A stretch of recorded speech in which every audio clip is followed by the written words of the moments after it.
Of Guler, Vigian, Arakuj, the Kushta Planola, the Vivarta. You're all very welcome to the second part of the planning committee for March.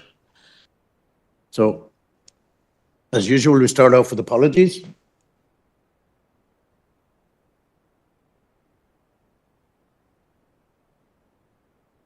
Sorry, Paul.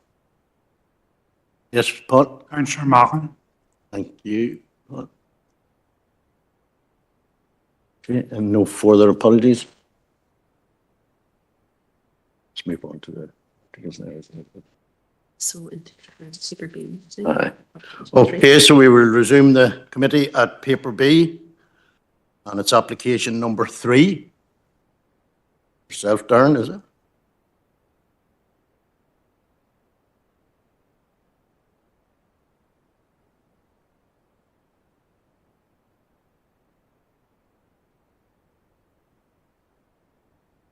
Number 3, LA10 2024-1185 by Mr. Lee. It's the retention of and proposed alterations to existing agricultural building for general farm storage purposes, access and ancillary site works. The location then is on the Cargo Road in Derrylin, and the recommendation then is to refuse planning permission for the reasons listed within the report. So just before we go through the details, members, just the application is seeking to retain an unauthorised building which is required to be demolished as a result of enforcement action taken by the council. There's 2 reasons for refusal, really. The first one is it's not been demonstrated that a 460 square metre or 5,000 square foot building is necessary for the efficient functioning of the holding. It will be used to store farm machinery and equipment. There are existing buildings on the site that can do this. The applicant has also put forward a case that there will be a cost to the applicant to demolish the building. However, that's not material or relevant to this application. There are 4 objections to the proposal, and those issues are included within the report in detail, along with a consideration of those issues that they have raised. So the details in the application on the screen then shows the site location plan, and you can see the red line is the application site with additional lands in blue. Block plan then, or the site layout plan, shows the location of the farm building. That's subject of the enforcement notice and is subject to this application, and that's at the yellow star. The aerial image then, looking down on top of the building, you can see it on the left end with the yellow star, and then the other buildings then on the right hand side. I'll come on to those in a second. Well, existing plans then, so the building was built as a pig house or a pig unit. So its design and appearance all reflects that. So you have the existing building with the ventilation fans and outlets, etc. Internally then, it had a typical pig shed layout with a scrubber, a feed bin and external passage. So proposal then is to amend the design and appearance of it. So the fans, etc. will be removed. The building then will be converted over for storage. The size of the building itself then, you can see the height of it is about 4.8 metres to the pitch of the gable, to the top, so quite a low elevation, low profile. Internally then, the layout on the screen shows the farm shed, so it's 15.5 metres by 32 metres external, and it's to be used then for the storage of farm machinery and foodstuffs, with the removal then of some of the ancillary equipment that was used for the pigs. So there are a number of existing buildings on the farm, and these are helpfully annotated 1 and 2 by the agent. You can see them down there at the bottom with the red arrows, so you have 1 on the left and number 2 on the right.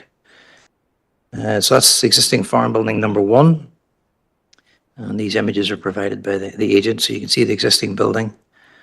And then an image showing that building then with the animals then in the pen. The second building then is the round roof barn.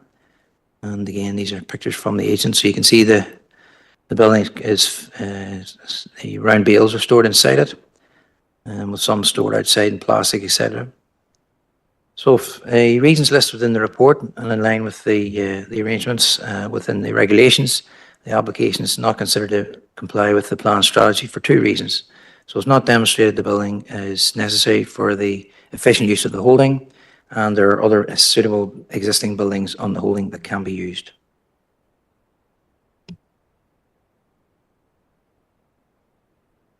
Thanks for that, Darren. Now we have speaking rights on this application. We have Gavin McGill, the planning consultant. Gavin, if you could come forward to the speaking area here, please.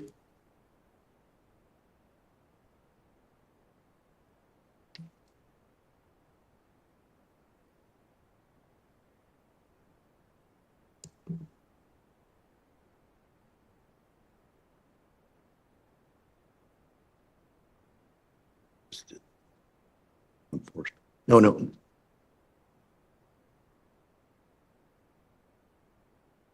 Okay, Gavin, you're very welcome.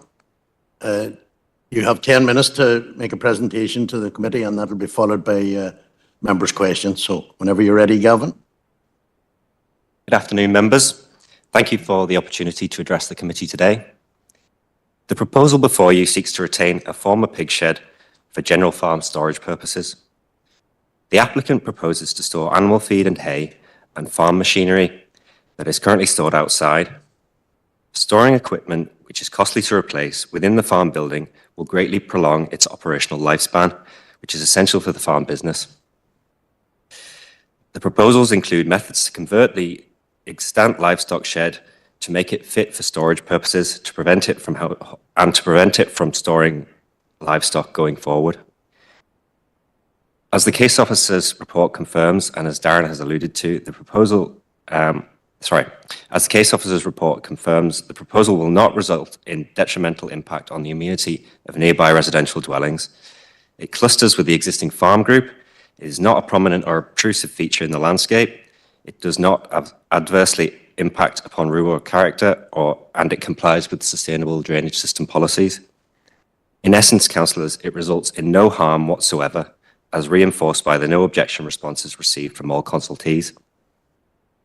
The applicant has provided evidence to demonstrate that all of his existing farm buildings are currently in use, and the building subject to this application can be put to an essential practical use. It is therefore necessary for the efficient use of the agricultural holding.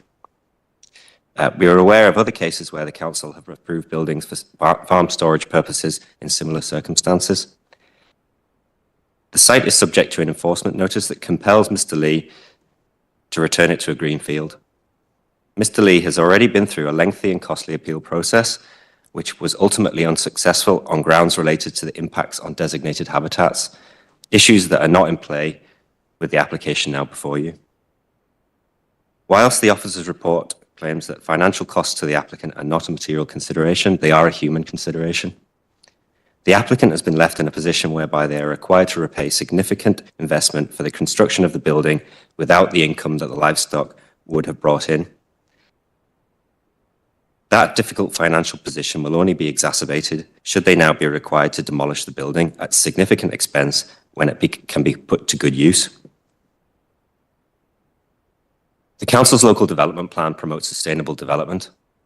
Demolishing a perfectly serviceable building at great expense to the applicant when ample justification for its use has been provided is not sustainable in any sense of the word. We respectfully request that the committee overturn your officer's recommendation to refuse planning permission for this much needed sustainable development. I'm happy to take any questions you might have. Thank you. Okay, Gavin, thanks for that. An opportunity for members. Any questions for Gavin, members?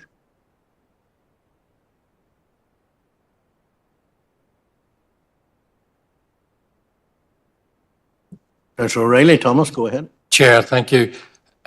Gavin, you're very welcome. Could you expand a little bit on what machinery or what else needs to be stored? We can see that the two existing sheds, 1 and 2, one is full of hay bales and the other has cattle in it. So there's machinery, you said, needing to be stored. Can you expand a little bit and give us a broader context of what all would be in there? Sorry, Gavin, bear with me. Councillor, yeah, at the moment there is the applicant has a lot of equipment that's stored out in the open. It's not ideal. It's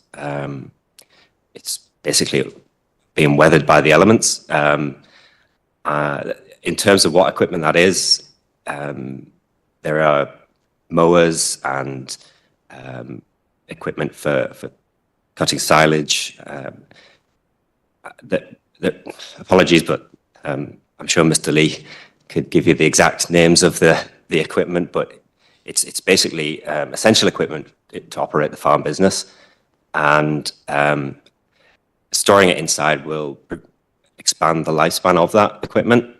At the moment, it's basically just rusting away, and it would be better served. inside the building, and also it's far more secure inside the building. There's always the threat of farm theft, and this would help prevent that. Okay.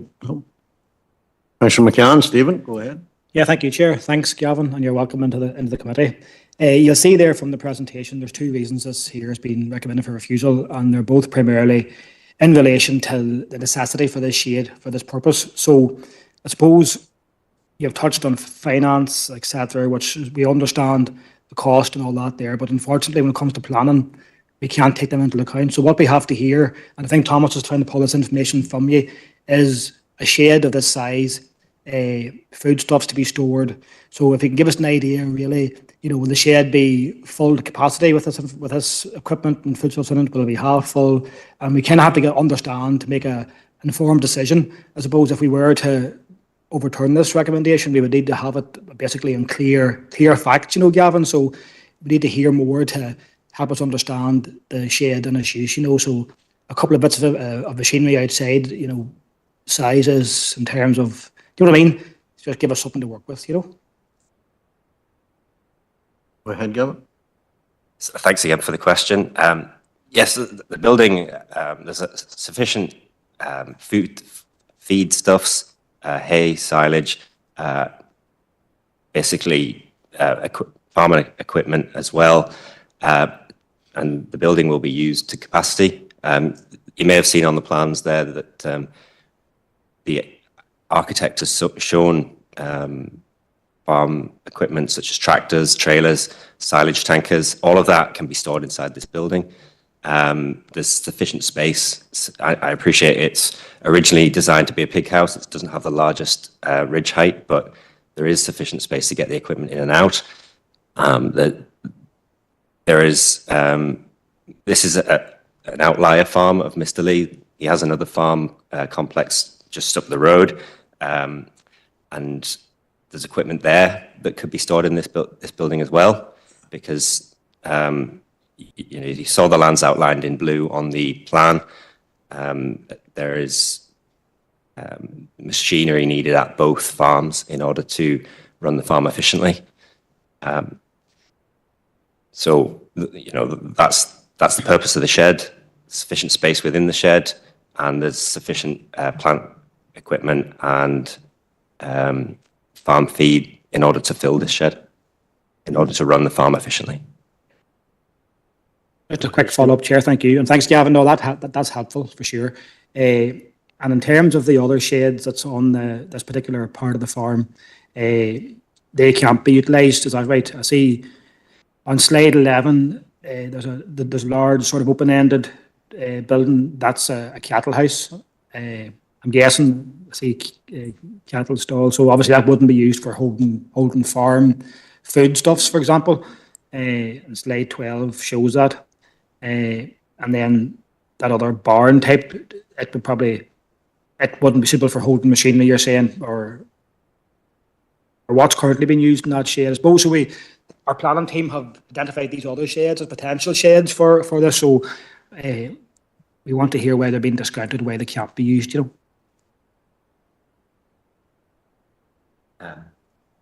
Councillor, those buildings are in use at present. You can see that there is a certain amount of bales being stored in one of them, and there is, I think the other building is stored, there's tractors stored in there too. We're saying that this building can be used as well as those existing buildings. So those buildings are already at capacity, hence the need for further storage. Okay. No further indications there. So, Gavin, if you want to.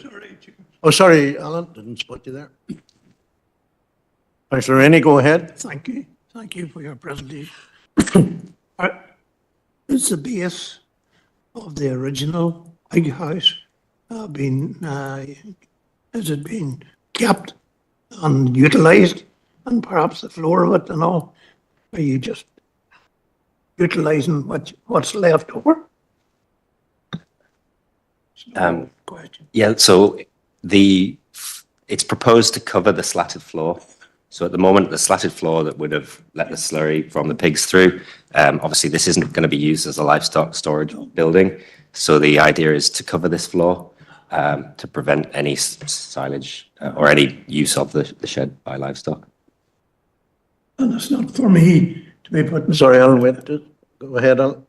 not for me to be putting words in your mouth, but the fact that you mentioned the security of farm equipment is most important at this minute in time. And for that fact, as I say, it's not for me to be putting words in your mouth, but I believe it is a good job. Thanks for that, Alan. Okay, members, okay, Gavin, if you wish to withdraw to the public gallery there now, we'll have the second representations.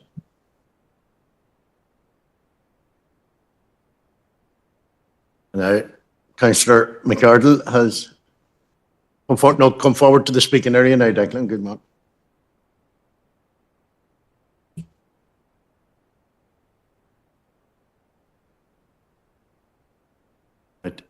Just bear with me. I can only activate one, so just give me a wee second there. So, Councillor McArdle, you have 5 minutes then to make a presentation.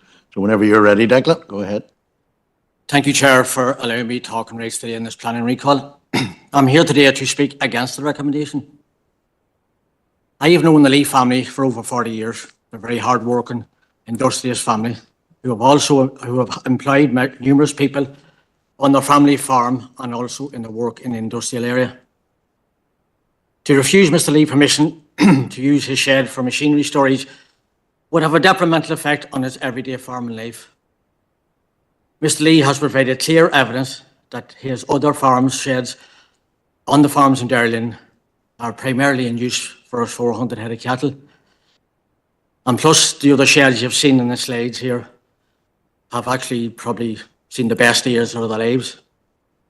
So to build 2 new sheds and have them as storage for machinery and all now, it'd be a major plus, because I'd say them sheds, I don't know how the storm didn't get them.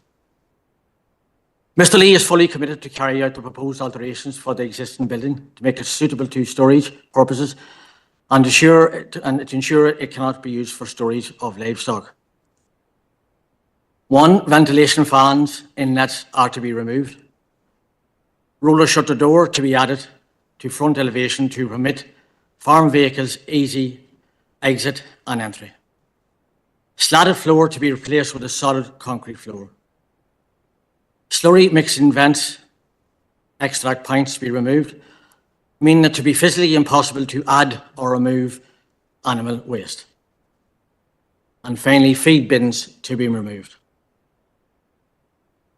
And as we speak here today, Chair and Councillors, Mr. Lee has started to implement some of those basic proposals.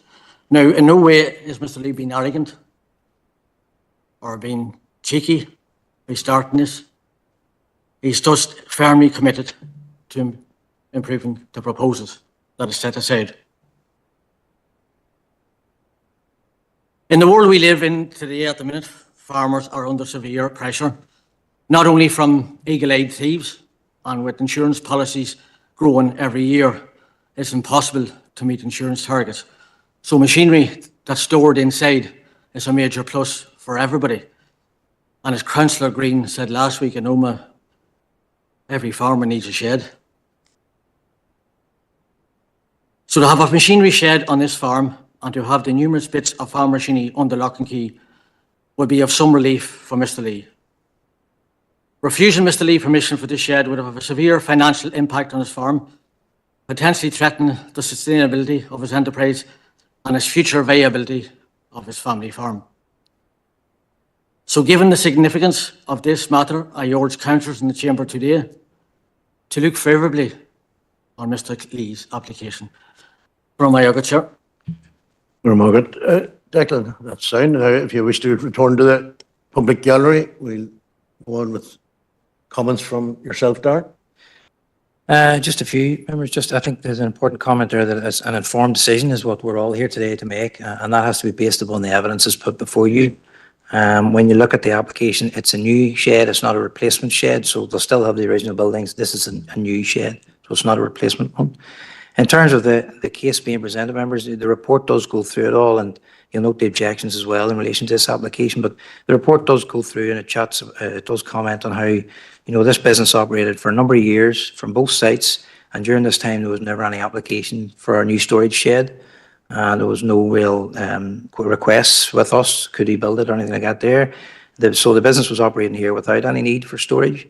The flyover images, I couldn't identify in it any evidence of any large scale or significant outside storage of any farm machinery at this area. It's a very clean, well-kept farm. When you look at the flyover images, black plastic bales can be stored outside. There's no real need for those to be stored inside, especially they're showing 48 round bales stored inside. Well, the only change really appears to be that the requirement for the applicant to cease the use of this building for pigs and to demolish it.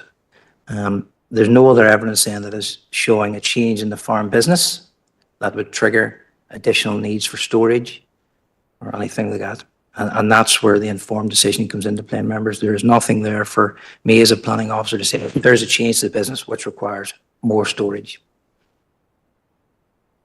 Thanks for that, Darren. So it's members' debate. Whenever you're ready there, members.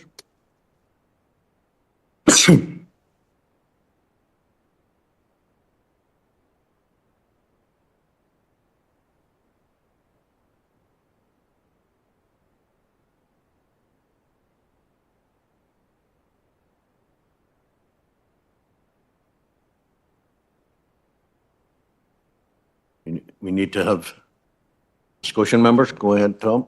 Thank you. Thanks, Chair.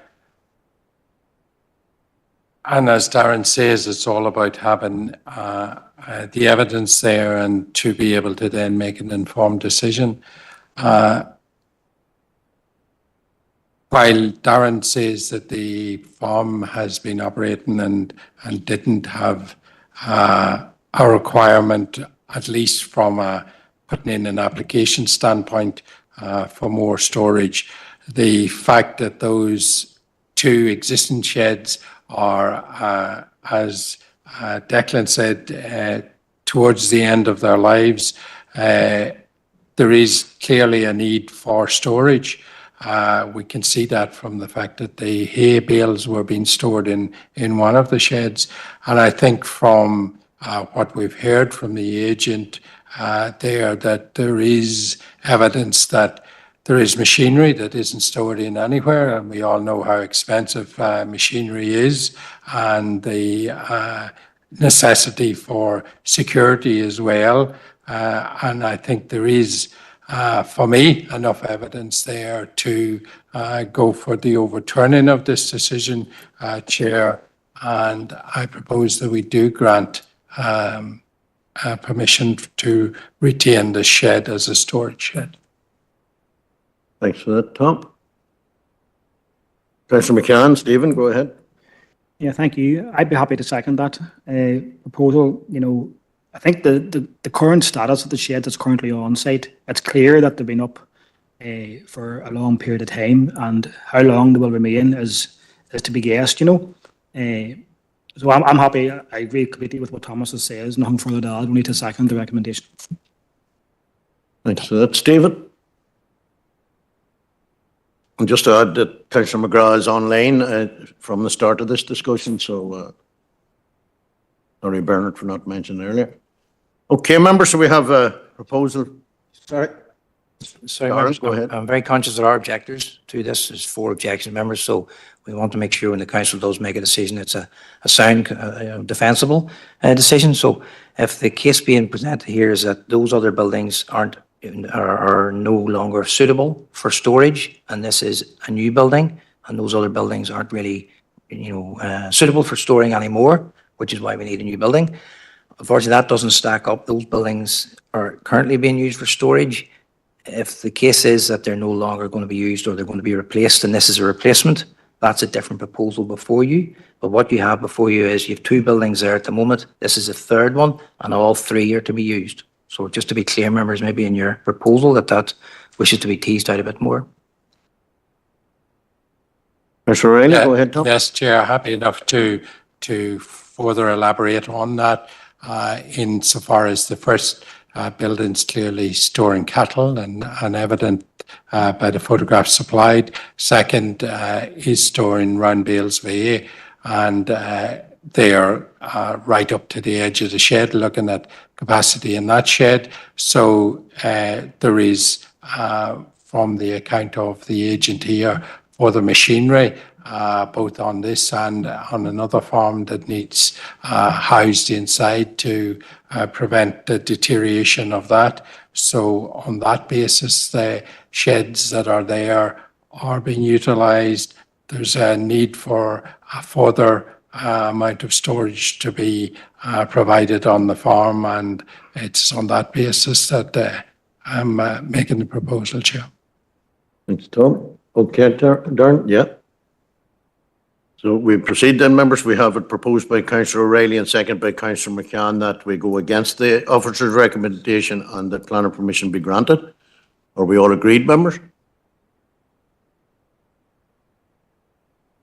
Seems to be unanimous. Bernard, yes? Yep, thumbs up from Bernard. So, okay, members, do you want to sum up that? Yeah, members, just in relation to that, so members have decided to go against the officer's recommendation and have granted planning permission. If I could request power to attach conditions, is delegated back to officers just to tie those off. The conditions will be along the lines of it's used for storage only. And we'll also have to look at whether the tank needs to be filled in and a base put over the top of that, just to make sure it can't be used for housing animals. And then that'll be it. In terms of the actual works taking place in accordance with approved plans, if they're not carried out, that would be an enforcement matter. So there wouldn't be conditions on it. It'll be enforcement would tidy that off. So you really only have two areas that we would be looking to put conditions on. Okay. All agreed, members? Thank you, Dart. Okay, and we're moving on then to application number 2, Darren. Okay, members, so application number, it's the number 4 in the agenda, paper B appendix. sorry, 4. yeah. Yeah, so it's LA 10 2024-0646. The proposal is a retention and alterations to an agricultural building for general farm storage purposes, access and ancillary site works. The location then is on Cregan Road, and the applicant is Mr. McKernan. The recommendation is to refuse planning permission for the reasons listed within the report. So again, members, similar to the last application, it's seeking to retain an unauthorised building which is required to be demolished as a result of enforcement action by the council. It's not been demonstrated that a 470 square metre or 5,000 square foot building is necessary for the efficient functioning of the holding, which will be used to store farm machinery and equipment. There are existing buildings that can do that, as set out in the report. So there are no objections to this one, no members, in contrast to the previous application. So the details then, members, on the screen, you can see the red line is the site location plan. So the red line goes around the site, and then the blue lines are the additional lands within the control of the applicant. So the shed then, existing shed on the site's shown in the plans. You can see it then in the top of the slide with the other buildings in nearby. And the proposal then doesn't really any change to the overall layout. The sheds, it's going to be retained with the yard and access, etc., all retained. So again, members, it's a former pig house, as it says, subject of enforcement action. And you can see the building in front of you then. So that building internally is set out in pens with an external loading area. You have the air scrubber and feed bin. What's proposed then is to amend the building and remove the fans, etc., and convert the building to storage uses. The ridge height of the building is very low profile. It's only 4.38 metres, which is very low, and it's only 2.2, I think it is, to the top of the walls. So very low elevation. The existing plans inside the be a farm shed for the storage of the machinery. The concrete floor will be put over the existing slats, and as per the previous application. Again, the agent has submitted some photographs and put those on the screen just for reference. So that's a photograph looking down in towards the site. And then again, some images just when you're driving around the local area where the shed is. So it will be seen, or there's no issues in relation to the visual impact of this. And another view is a very long distance view, members, so not one that would cause any concerns. Slightly closer then, the Cregan Road, you can see the building over on the left where the arrow is.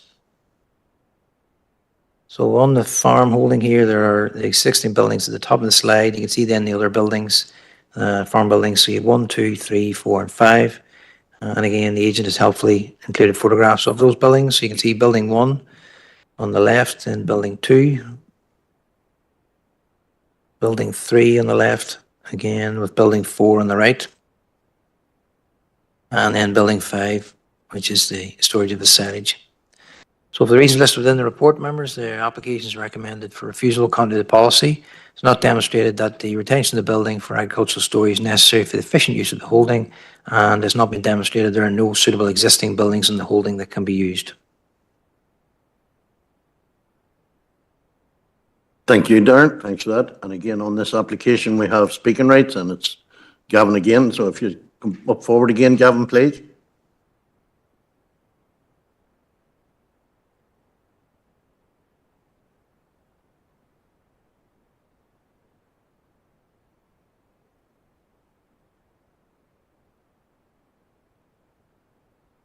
Same as the first time, Gavin, you will have 10 minutes to make a presentation to the committee. So whenever you're ready, take it away. Thank you again, Chair. Thanks again, members, for permitting me to address you again today. This is a very similar proposal to the one we just discussed. It's similar circumstances, former pig farm, former pig shed. So apologies if there's some amount of repetition. The proposal seeks to retain the former pig shed for general farm storage purposes. The applicant proposes to store animal feed and hay, farm machinery and equipment that is currently stored outside. You've seen photographs of the inside of the existing buildings. The applicant has as well submitted photographs of farm machinery stored outside in the open. That includes trailers, slurry tankers, digger buckets, mixers, and spare farm tractor wheels, amongst other things. The proposal seeks a number of alterations to the existing building to make it suitable for storage purposes. These include the removal of the pens, the covering of the slatted tank, removal of the ventilation inlets and outlets, and the addition of the roller shutter door. The application has received no objection responses from all consultees, and importantly has attracted no objections whatsoever. There was a significant number of objections to the pig building during that enforcement appeal. None of those objections have come forward for this application. The proposal will not result in a detrimental impact on the amenity of residential dwellings. It clusters with and is visually linked with the existing farm group. You've seen the photographs there from the locality. It's not a prominent structure at all. It doesn't adversely impact on rural character, and it complies with drainage policy. In essence, councillors, it results in no harm whatsoever. The applicants provided evidence to demonstrate that all existing farm buildings are currently in use, and this building can be put to a practical, essential use. It's therefore necessary for the efficient use of the farm holding. And again, we are aware of other cases where buildings like this have been approved in similar circumstances. Much like Mr. Lee, Mr. McKernan's been through a lengthy appeal process, and I won't go into any more detail given what we've heard in terms of the material or the materiality of the financial impacts. They do exist. Just whilst the officer's report has mentioned, just in closing, members, I remind you that the council's development plan promotes sustainable development. This also it's not sustainable to demolish this building. You know, it can be put to good use, and we'd respectfully request that the committee overturn the officer's recommendation to refuse planning permission. Thank you, and happy to take any questions. Thank you, Gavin. So now an opportunity for members to ask questions. Any questions, members, for Gavin?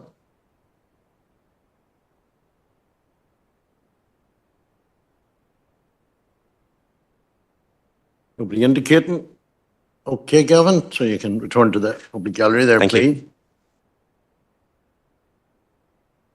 Back to yourself, Darren. Yeah, okay, members, much like the last application, the evidence before you hasn't, in the view of officers, demonstrated really that anything has changed from when the business was running and operating the pig farm. The only thing that appears to have changed is that they have to stop using the building for pigs. In terms of the requirement for additional storage space, there's existing storage on the farm, and there's no real evidence or justification for a 5,000 square foot or building of this size on this holding, based on what's been submitted before planning and before the council. Thank you, Darren. Okay, members, open to yourselves.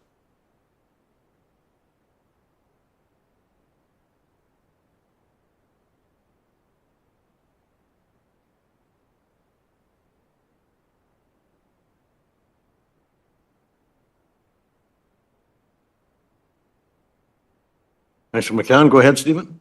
Yeah, thank you, Chair. I think this application is very similar to the one we've just approved, Chair. I can see there, in terms of evidence, the 5 sheds currently in use are obviously at capacity from what I can see in the 5 photographs. The agent has described how the shed is required for further machinery, slurry tanks, which we all know the size of them, trailers, digger buckets, etc. So he has demonstrated, I think, a need for this particular shed. So I'm happy just to propose to go against recommendations, Chairman, and approve this application. Thanks for that, Stephen. Any further comments there, members?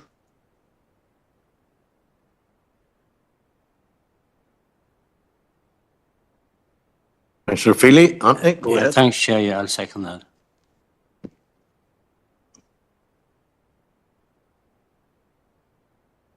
Okay, just go ahead.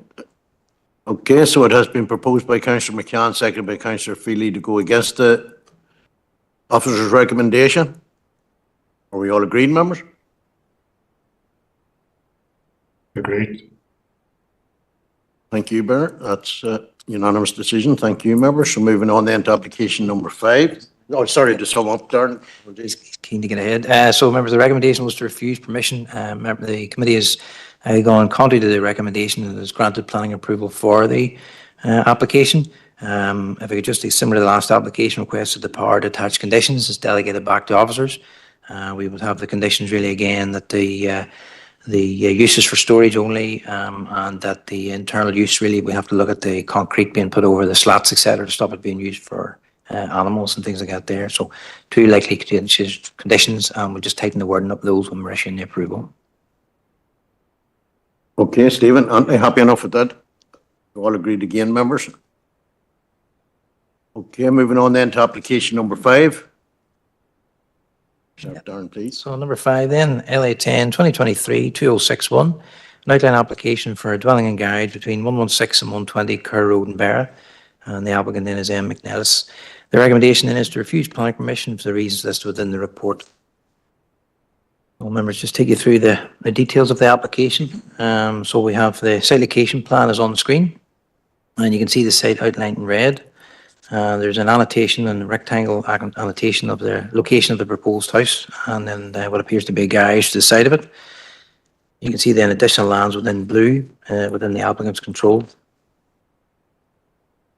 Just overlaying that onto a flyover image, you can see then the yellow stars, the location of our site, and the other buildings in nearby. So you can see to the left of the yellow star, there's a building there, and then to the right, there's another dwelling, and then several other buildings stretching along the edge of the road. The proposal then seeks to make use of an existing access onto the A5 protected route. So you can see on the left, the red arrow then identifies the location of the existing access, and on the right then is a flyover image showing that again. Just looking down, you can see the access coming off the A5 across into the site, and then there's a laneway runs up the side of the existing dwelling.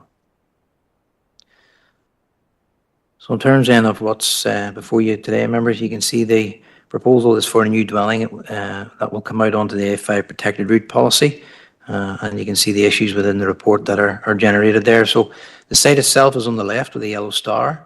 The access then will come out where the gate is. You can see in June 2023 there's an image taken off Street View, of what the gate and the laneway then.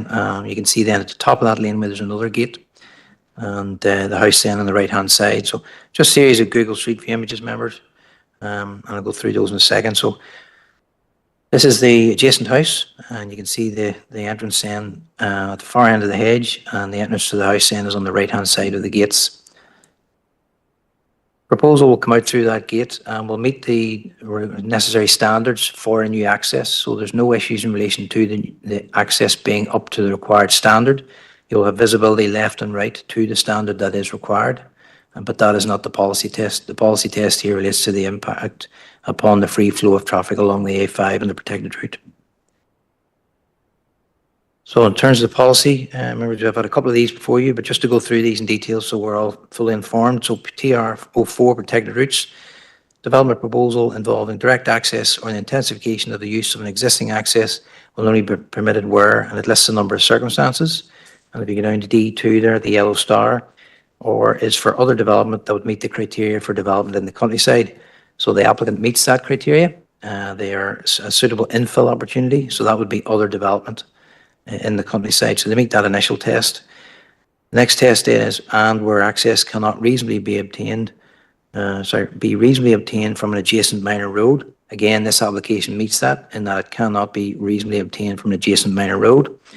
It then goes on to say use of an existing vehicle access onto protected route will be permitted, and that's the crux of the issues before you today, whether this is the use of an existing vehicle access onto protected route. Policy clarification assists in what the meaning of the policy is and the intent of it. The aim is to restrict access onto the main roads of our strategic network in order to facilitate the efficient movement of traffic over long distances. Protection of these routes contributes to economic prosperity within the council area by providing efficient links between the main towns, etc. And then you go on to 654. So where a new access is created or the use of an existing access is intensified onto a protected route, it is essential that it does not compromise the free flow and safe movement of traffic. And that's an important clarification that accompanies the policy and sets out what the policy is trying to do. So it says it's essential, it doesn't compromise the free flow and safe movement of traffic. In terms of the existing gate and the laneway there, members, you can see these are Google Street View images just to show you an idea of what the use has been over the years in relation to this site. So June 23, you can see the gate there, and there's a stone laneway running up to the gate at the back. Our site then is on the left-hand side. Going back then in November 22, you can see the condition of the laneway.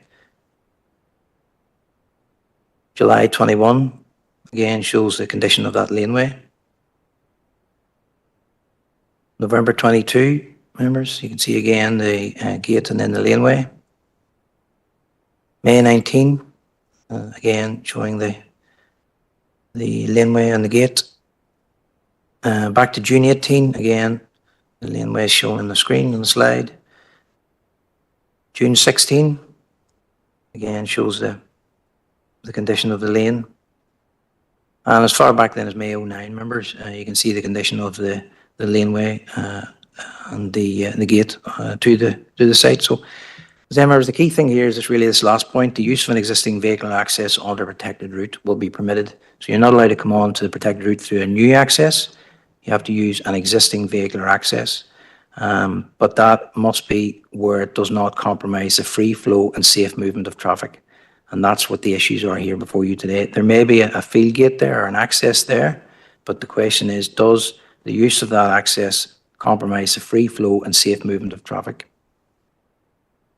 So in terms of that, members, just there's a slide in front of you shows the A5, and you can see from the surrounding areas, the existing access is onto the A5 along this part of the road. So if you start in the bottom right, you can just see there's 4 existing accesses there. You move along, then there's 3, then there's our site, and then you have another one. So if we go back to the policy test here, that it's essential, it doesn't compromise the free flow and safe movement of traffic. This is within an area where there's already a lot of traffic having to stop and turn right or turn left into these existing accesses. So you're going to add to another one. That will, by its definition, compromise the free flow and safe movement of traffic. It will slow everybody down in the A5 even more so than they already are. There's already a lot of people stopping and slowing down and turning right into this adjacent accesses. You're going to add another one into the mix. which will make it even more dangerous. So it's not as long as you're driving along the road and there's only one. There's already a significant number already there. So just to try and make sure this is clear, members, because this has been teased out in another application within the council area where there was a refusal of plan permission and the appeal was dismissed. So it's very important we as a council are consistent in our approach and how we take this application forward. So the aim of the policy is to restrict accesses onto the main roads. So it's a restriction rather than a presumption in favour. You increase the intensification of an access increases by 5%. So whenever we're looking at an existing access, you're looking to see what's it being used for at the moment and will a new house intensify that access. In this case, you can clearly see that there's very, very little traffic going up and down that lane and has been for many, many years. So there will no doubt be an intensification. As I say, there's no evidence or insufficient evidence to demonstrate that there would have been regular agricultural traffic movements and other traffic movements via that access. That would allow then us to be able to say there's no intensification. So the additional movements that will come out from this access on the protected route will create an additional access onto the protected route, which will significantly inconvenience the flow of traffic and compromise the free flow and safe movement of traffic. Again, members, those comments are taken directly from the appeal on another application in our council area very recently where this issue was teased out. So it's important we are consistent here. So for the reasons listed within the report, members, the recommendation is to refuse for those two reasons. Thank you, Darren. And again, we have speaking rights on this application. We have Ken Muir, the agent, and we have Josephine McNellis. If you both wish to come around to the seating area, please, Ken and Josephine.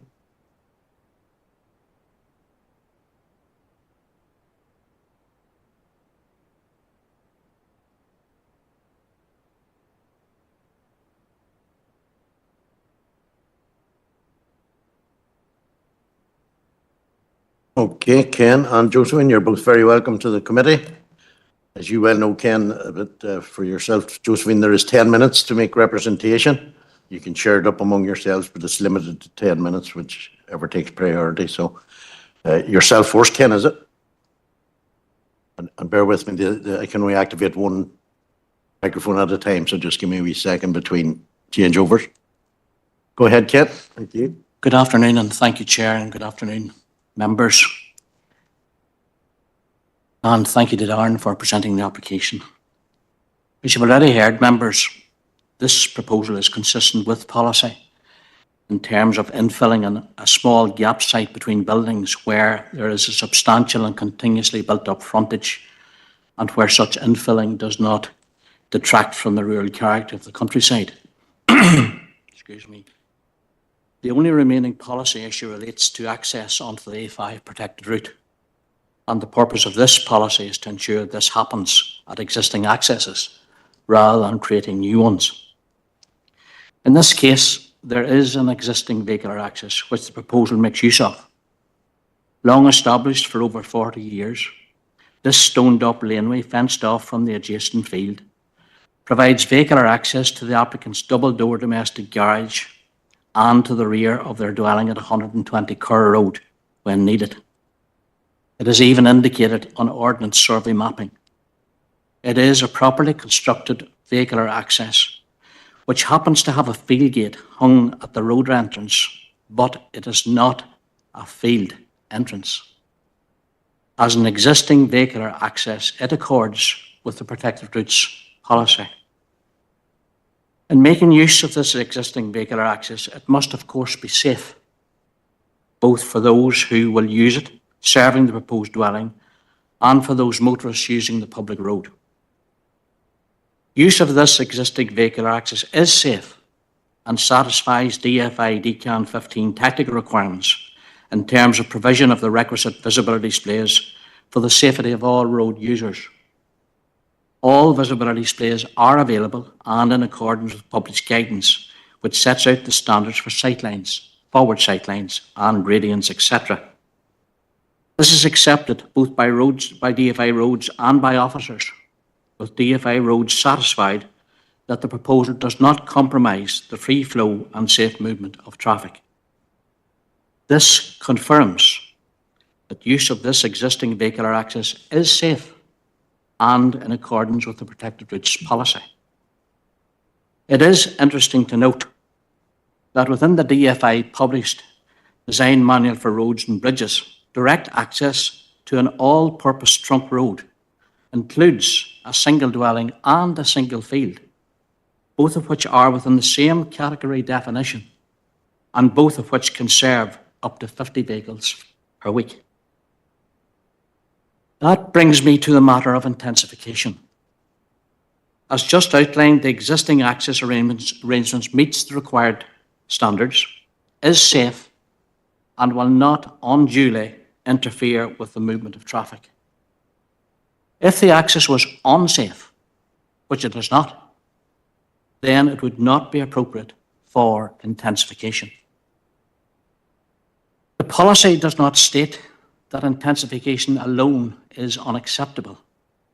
Intensification is only unacceptable when the access compromises the free flow and safe movement of traffic and is therefore unsafe. Intensification is permitted under the Protected Routes policy where no harm is caused, and DFI roads agree that no harm is caused in compliance with the Protected Routes policy. As already accepted under the infilling policy, this site lies between buildings where there is a substantial and continuously built-up frontage, resulting in a number of long-established accesses along this particular section of road. These accesses serve both dwellings and commercial properties. Consequently, road users should be cautiously aware of the established built-up character and number of existing access points along this particular section of the Kerr Road. Based on my observations of vehicle movements, road users when travelling from the Oma direction intending to make use of this existing access on the same side of the carriageway involves a slowing down movement with no right turn before turning in. When travelling from the Ballygully direction, road users have clear and unobstructed visibility distances of more than 300 metres, allowing road users sufficient time to slow down and safely react should any vehicle be requiring a right turn movement into the site. This is why the forward sight lines, as required in DCAN 15, are there and are available to enable vehicles to slow safely should a vehicle be turning right.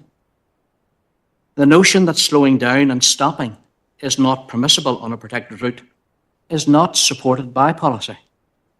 This is not a dangerous access, nor can it be causing significant inconvenience to road users. It is how roads work. It is what road users expect to happen. In relation to the recent Scott appeal that Darren has referred to, and I'm referring to it as the Scott appeal, further along, which members are aware of, I'm sure, further along the Kerr Road towards Oma, there's very little overlap between the dismissed appeal case and this planning application.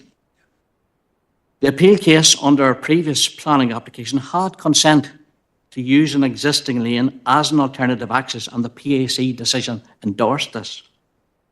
The appeal case sought a direct new access via an existing field gate onto the protected route, clearly distinguishable from this current application.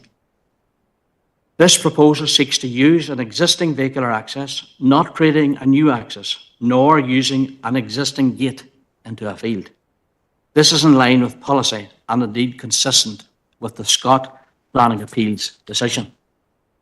So to conclude, Chair, in this case, there's no policy reason to base a decision to refuse.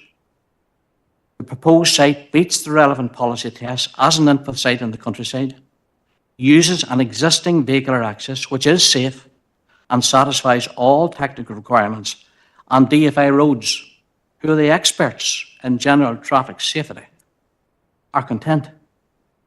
There is no adjacent minor road onto which an alternative access can be reasonably obtained.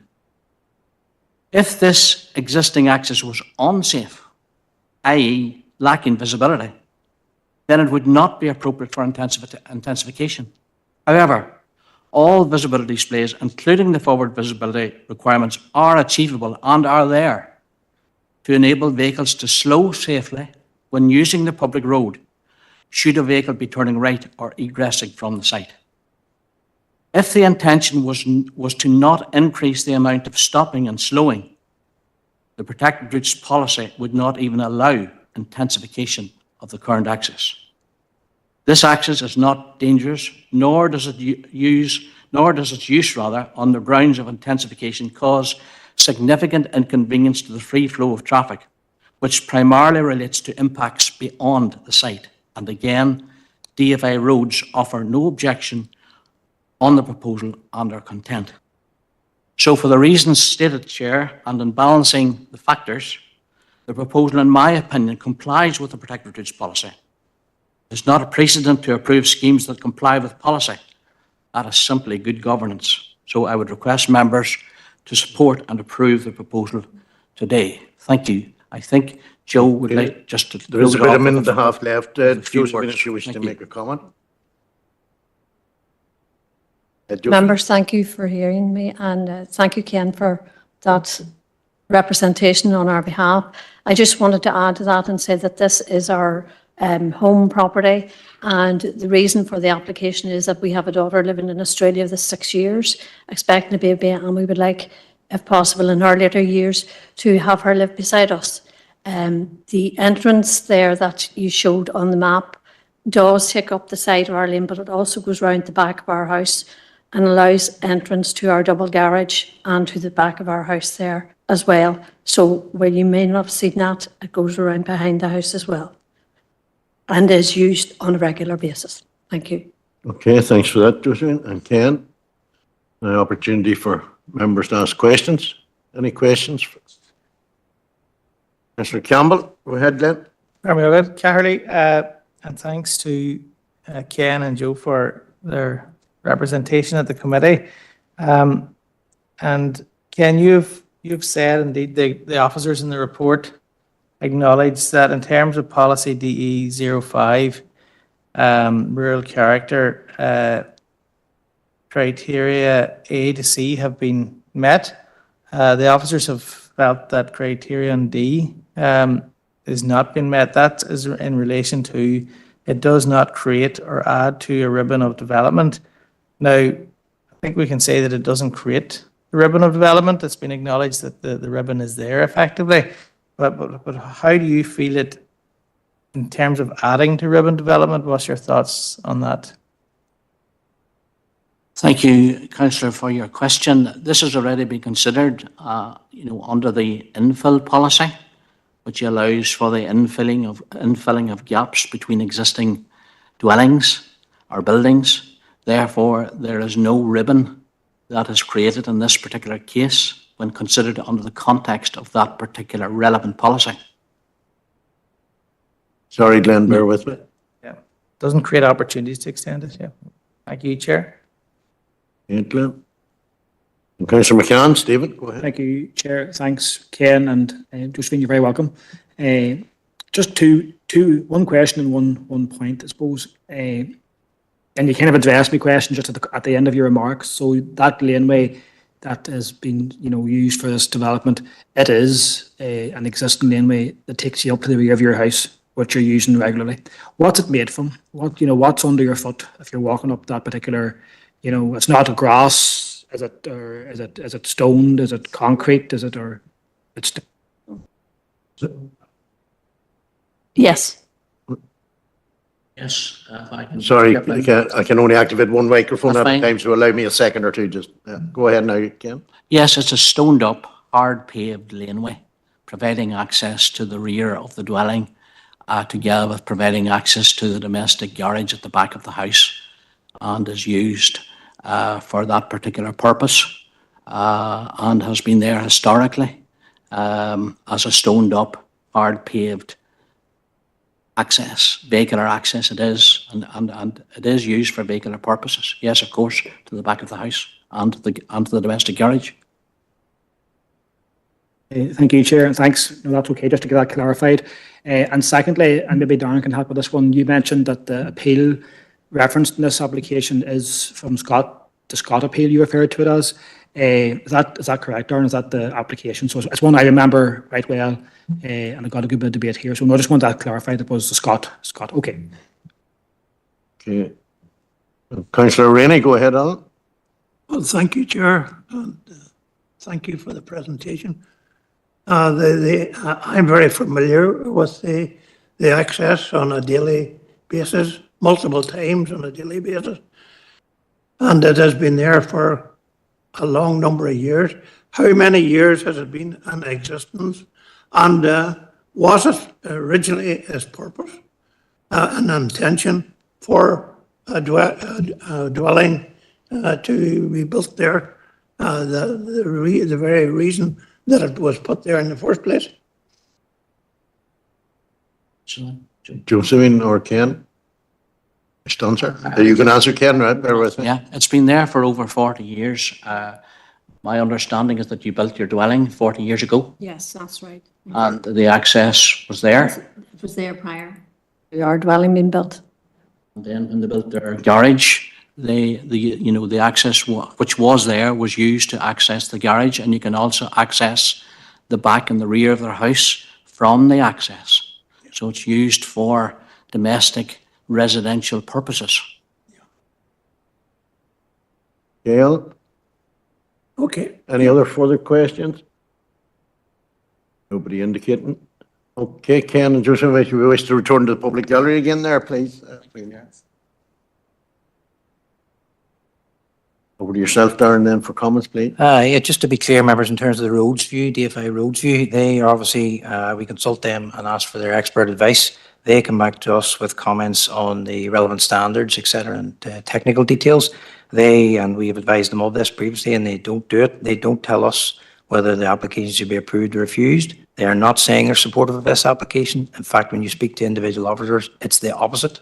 They do not like new accesses on the protected route, and they try their best to keep people away from them for the obvious reason that it is dangerous to put new accesses on the protected route.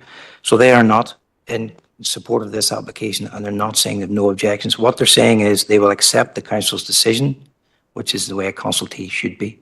So they'll accept the council's decision today. In terms of the comments, members, I have to say, it's not often I disagree with the planning agent in this case, but I just cannot, and I can put this forcefully enough, support the comments that are being made. This access, I'll go through the images again, members. The argument being made that this access is used is not sustained by the evidence that is being put forward to you today, and they're not presenting any evidence to show it is used other than to say it is. There's November 2022. Now, you will struggle to get a car up there. There's no evidence of any real vehicle traffic up and down there. There's July 21, so there's nothing changed. Again, November 20, May 19. So when you go back through those recent images, and I'll not go back further than that really in terms of the case being put, but that's May 2009, So if there's a case being made that this access is being used to get into the garage, where's the evidence to support that? And that's an issue, members, that if we are going to make a decision today, it needs to be on the basis of evidence. The planning officers are coming to you with evidence that it's not being used. In terms of the other accesses, et cetera, remember, you saw those all on there. The reason why this has all come about and why it's a bit of a difficulty with our plan strategy now is because in PPS 3 there was a line in it and it said, for the purposes of the policies, a field gate is not an access. So it was very clear under the old protected routes policy. That line wasn't brought over into our new plan strategy, but the policy and everything behind the policy was just copied directly over. So the intent of the policy, et cetera, is the same as the previous PPS 3 policy.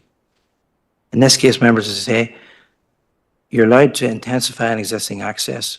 Field gates are not existing accesses, and the Scott appeals clarified that, put that clearly in writing, and that's why the previous decision has to be before you today and taken into account. If you are going to go forward with a recommendation to approve, it needs to be on the basis that it is an existing access, and the evidence doesn't support that. This will also set a precedent, members, and I don't want to use that word. I use it very sparingly and very rarely.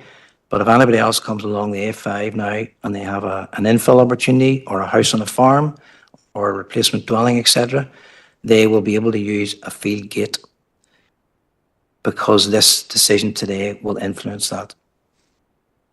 So it's one member to be very careful of. Roads have said to me privately, this is a very fast bit of road, and I think everybody knows that themselves.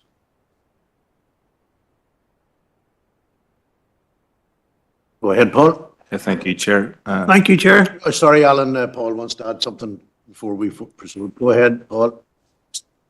Thanks, Chair. And members, it's just one point of clarification. I think the agent had referred a number of times to saying that the slowing down of traffic wasn't really material. That's not what the policy was about. It is what the policy is about, and that's set out within the policy clarification. It says that the aim of the policy is to restrict access onto the main roads of the strategic network. And the reason for that is to facilitate the efficient movement of traffic along that route and along long distances. Where a new access is created, the use of an existing access or is intensified on the protected route, it is essential that it does not compromise the free flow of traffic along that route. So that is one of the key considerations, member, and one of the key considerations in the granting of approval of the new A5 West Tyrone corridor is actually the time taken to travel the route. Thanks, Chair. Thanks, Paul. Go ahead now, Alan. There you are. Well, Chair, as I said, I live in pretty close proximity to this, and I see this existing right of way access onto the road, and it has been there for numerous years. And against that, less than a half a mile towards Ballygolly, in recent times, we gave permission for a full-blown application just where there was a field gate that existed. And I think that this would be, I have to say that this would be intolerable, that we have something here which is an existing laneway leading onto the protected route and not being acceptable when just an ordinary agriculture farm gate was acceptable.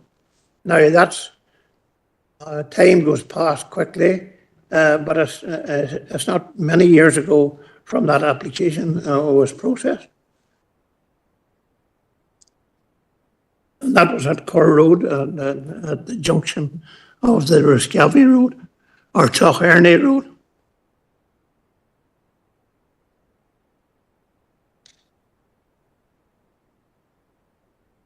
I'm just making the point, Chair. Thanks for that, Alan. That looking at it in the cold light of day, I would have to be asked, how did you reach this decision when, if this is not acceptable, when this other one was acceptable? And there are other ones. I'm not going to mention them, Chair. Okay, Alan, and Councillor McCann, Stephen. Thank you, Chair. I suppose it's definitely a very, very, very tricky one for me. I'm looking through, Darren, just as we're speaking, all them slides that's attached from the various years in terms of access and as it's been currently used, and like this is a track or an access I would use regularly in not this particular one, but in my other work, you would access houses and very similar accesses to this to get at the back of the house. All them slides clearly show vehicle tracks on them. Now, whether it's cars or, we don't, there's not going to say it's not a car. In the slide 49, there's a tarmac sort of a addition at the end, which I can only assume is to help the flow of the car over a bump, but it clearly shows there's tracks going up that there. So has this been refused on the basis of it being a new access onto the road? That's one question. In terms of the Scott appeal, am I right in saying from memory that application was for a new entrance onto the A5? There was an existing laneway which was used for HGVs and cars, but he had actually applied to come onto the A5 on a brand new, he'd built pillars, for example, and a new entrance on, and he was told to continue using the existing access. So I don't think that particular appeal is the same to this application at all, in my own understanding and interpretation of it. You know, this is, from what I can see, I think the evidence is there. I would go as far as to say that the evidence is there, that we can see tracks there, slide 46, you can see vehicle tracks up and down. The applicant has said that she uses this access to gain access to shades at the back of her house, and there's nothing there to tell me that she doesn't. You know, that the slide made of November 22, there's tracks going up that.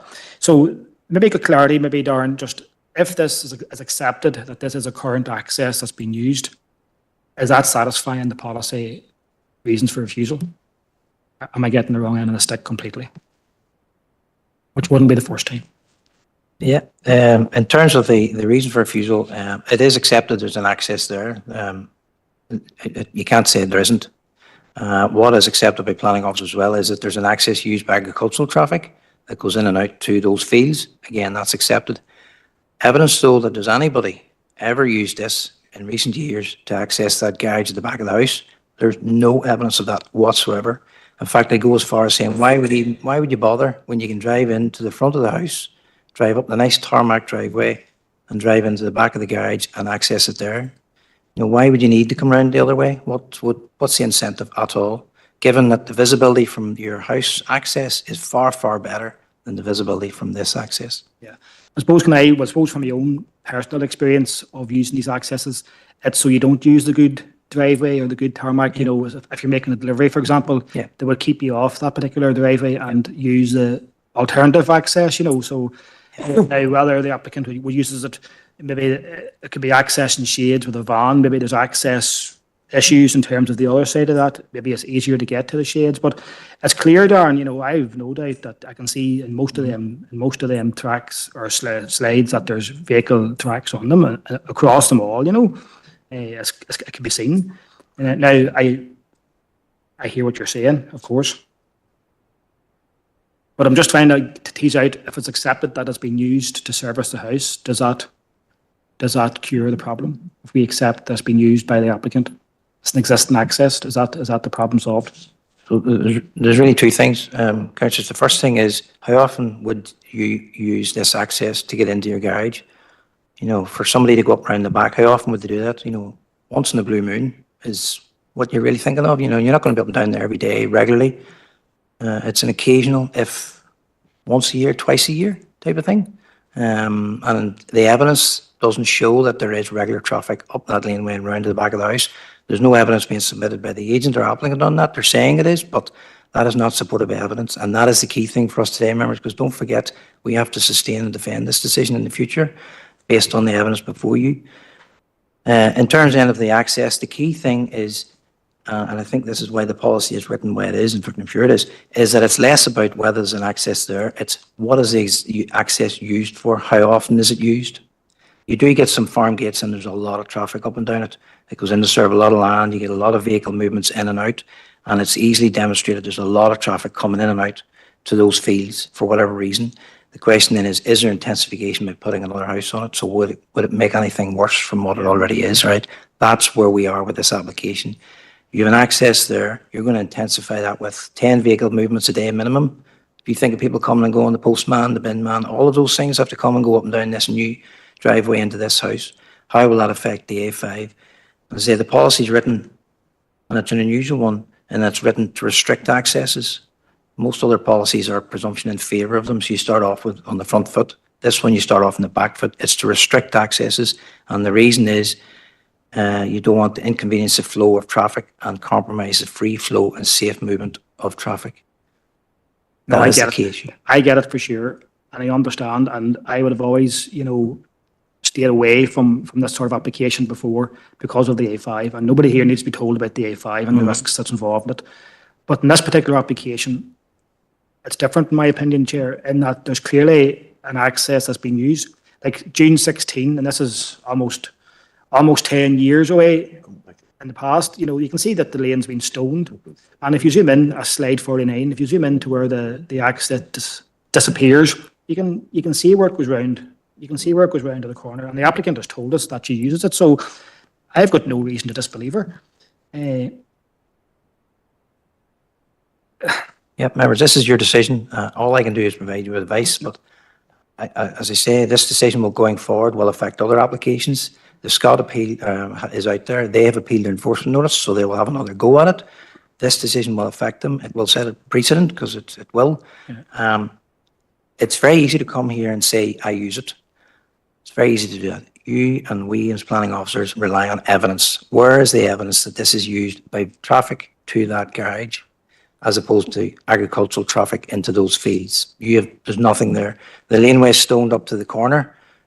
Around the corner, though, there's no evidence really of anybody using that access in there. No, I Members. appreciate it. I get that, but ultimately, it's your decision, members. I'm only here to provide advice. Yeah. Saying that, And so- I do take it, I do take it for sure. But, in terms of the Scott appeal, and whenever there's precedence in terms of legal aspects of it, we always take notice of that. But I have to say, Darren, that the two applications are not the same. That the Scott application was trying to get out via, he had an access to his property, and he decided that he was going to build another one. So he had actually created new access, which was being. Could I come in there? Sorry, just to be clear. So the Scott appeal did raise two issues. So there was an existing laneway up to the business, which he was approved of, which was granted planning permission, which is sound. The second application then was to try and come out through the access that everybody sees on the A5 now in between the big laurel hedge. So that application was refused. Now, prior to them building the house and putting in the hedge, there was a field gate there, which allowed vehicles into the fields off the A5. So the commissioner looked at both issues during the appeal. They looked at the use of the other laneway and found it to be okay. They also then looked at the use of this field gate into the fields and said, for the reasons in there, that that's unacceptable. That's not what the policy wanted to do. This is the exact same because there is no evidence that the applicant drove up that lane into the garage. There's none. I appreciate that. Sorry, if I could just bring in Paul at this stage. Just Paul has maybe one last point then, Chair. a vital comment to make. Yeah, thank you, Chair. And I was actually just going to make the point that Darren had made there about the Scott appeal. There was an existing field access, and the applicant at that time had sort of argued that there was a number of vehicle movements in and out through that gate. And at the planning appeal, the commissioner discounted that and said, based on the evidence that she had, or that was before the planning appeal, it didn't constitute an existing vehicular access. Now, Darren has said that we've issued a notice on that appeal, or a notice on those works. That's been appealed again. That'll come before the Planning Appeals Commission. And one of the issues then will obviously be the decision on this application. That'll be material for that appeal.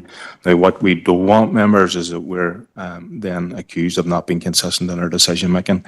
I think that would be unreasonable, and it would potentially put the council at risk of costs at appeal for not being consistent in their interpretation of policy. So I think if we are going to move on to approve this application, members, we need to be sure that there's a distinction and a difference between the Scott appeal and this one. Thank you, Chair. And just one last point, and I appreciate I spoke for a while in this, so I want to hear what others are thinking as well. But one last point, Paul, and will you agree with me, when saying that this field gate does not access a field? That avenue is fenced off from the road as far as the eye can see until the road or the lane branches round the back of the house. If there was no fence up the side of that, I wouldn't even be speaking on it because there's clearly access into a field, which is not obviously an access to the house. This here is, and I think, in my own mind, it's clear that this is an access to a lane. It doesn't even access the field. You can't access the field via that gate, from what I can see. So just to make that's probably a big differential between that and any other field access that would be along the A5. Maybe hear what others have to say, maybe, Chair. Okay, moving on. Councillor Thompson, there, go ahead. Thanks very much, Chair. It's been a long debate. It's a difficult one, this one, again. But if we look at, I think it was mentioned by Darren about the, no matter what way you're approaching it, or if you're coming from Mumma or Ballygolly, and I know the road quite well, if you look at your real photograph here at number 52, there's quite a bit of visibility there. And I think with regard to this application, we can move that way, because there's quite a bit of visibility, and you're not, to me, you're not holding anything up there. Just with regard to the access, I can see, as Councillor McCann has alluded to there, I can see where there are vehicles going up and down that. Maybe not a lot of vehicles in the day, but there certainly has been access up that particular lane. I would describe it as a lane. And there's, as Councillor McCann said, it is actually fenced off as well. So to me, it's different. And we were involved in the Scott application as well. It's completely different than Scott's. Scott's were bringing out a new gate, or basically a new entrance exit onto the A5, the current A5. This is something completely different. I wouldn't bring the two in close together at all. I'll just leave my comments there now, Chair. Thank you. Chair. Again, if I could just refer to the two items for refusal, if the members could address all details within those, maybe just in the course of the debate. Mr. Campbell, Glenn, go ahead. Yeah, well, I agree with both Councillor McCann and Councillor Thompson. You know, there is a distinction here between this application and the Scott one, which has been referenced. And I suppose the point I was making that Councillor McCann has made as well at the end there is that, you know, this is an entrance where just an entrance for the field.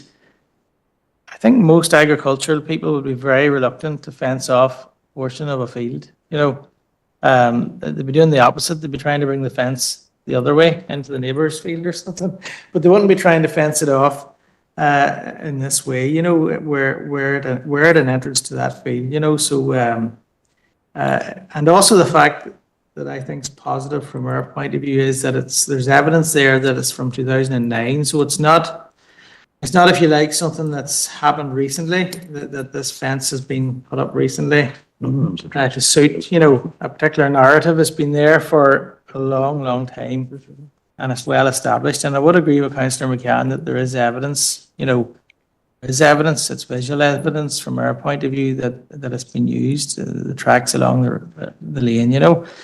And I suppose in intensification, this is, I think the agent has made this point, you know, that there's quite a number of accesses, as, to be fair, has Darren, our officer, onto the route. And, you know, I think it would be more dangerous where this sort of on a very open stretch of the road with no accesses, you know. So I think that we do have to make our own view on that, you know, but I think the fact that DFA roads aren't objecting is another positive, Chair.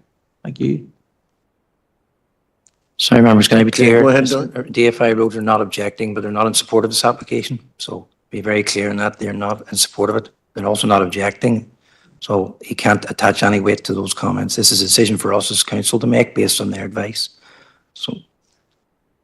Yeah, absolutely. No, I understand that. However, they would be quite vociferous if they thought there was a safety issue, you know. So the absence of that is positive, I would say that, you know, in my opinion. Chair. If you want, we can bring roads along, members, because they are vociferous behind the scenes. They do not want more accesses on the protected route for obvious reasons. They give the council advice and we take that forward. If you want to bring them along next month, we can ask them along.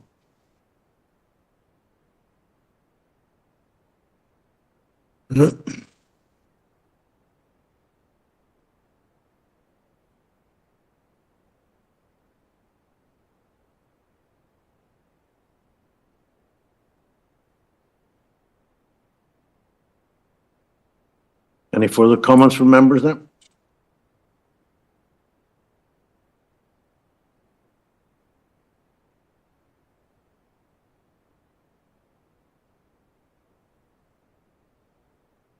Councillor McCann, go ahead. Thank you, Chair. It's been there's been a fair bit of debate on this. And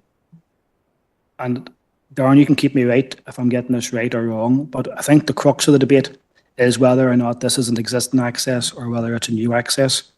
And I think if it can be established that it's an existing access, there are two reasons for refusal will fall.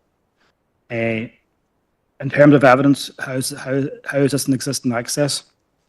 Well, the slides provided in the presentations clearly show, in if not them all, tyre tracks, vehicle tracks on that particular piece of ground. The applicant has advised us that it's been stoned, and that can only be for the purpose of vehicular access. She's advised us that she uses it to access the rear of her property. The access is clearly separate from the field via a fence, and you can see from the slides that it does extend round to the rear of her property. So there's nothing to say, in my view, that the applicant isn't telling us how it is. I appreciate fully the comments from our plan officers in that some of the slides show there might be minimal vehicle access or vehicle use, but there's still, across all the years that the slides have been provided, there's still evidence of vehicle tracks. So there is consistent and steady. It mightn't be every day, but there's enough evidence to say that the vehicle or the track has been used on a regular basis to leave tracks. So listen, I think if that can be established, I think this application should be approved, and I propose accordingly. In terms of the safety and all this, and I just make these comments very carefully because I'm conscious of the A5 and all the coverage of the A5 in recent times. And if I thought for 1 second this was going to increase the risk to people using the A5, we wouldn't be here. We have seen applications in the past from DFA, and again, I take Darren's view that they can be very vociferous behind the scenes, but we have seen cases in the past where DFA have come forward with a recommendation to refuse applications. And knowing this piece of road, and from what the agent has said, there's views for over 300 metres, clear and unobstructed views for over 300 metres. So if a vehicle was slowing down, there's ample space to take action, I suppose. The access is up to standard. The displays is there. The application in terms of the policy of infill, it's meeting the policy tests. In terms of the field access, I think this is an important point as well. This is not a field access or a gate access into a field. This is an access to the rear of a property that's got its own identified boundaries. It happens to have a gate at the end of it, in fairness. But I think, with all the factors considered, Chair, this does meet the policy tests, albeit, it was worthy of scrutiny for sure. And hopefully I've addressed all the reasons.